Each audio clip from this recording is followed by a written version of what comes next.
ఎటువైపు నుండి చూసినా ఒకేలా కనిపించే నీలచక్రం, 12 సంవత్సరాలకు ఒకసారి మారే మూల విరాట్టు. స్నానయాత్ర తర్వాత ఇక్కడున్న దేవుళ్ళకి 15 రోజుల పాటు జ్వరం వస్తుంది. ఇలా చెప్పుకుంటూ పోతే పూరి జగన్నాథుడి గుడిలో ప్రతిదీ అద్భుతమే.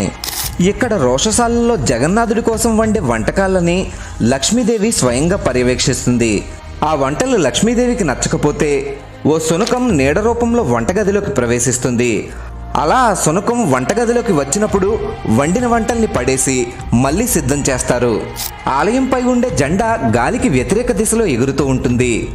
45 అంతస్తుల గుడిపైకి ఎలాంటి ఆధారం లేకుండా ఎక్కి ప్రతిరోజు ఈ జెండాని మారుస్తారు. ఏ రోజైనా ఆ జెండాని మార్చకపోతే 18 సంవత్సరాలు గుడిని మూసివేయాలి.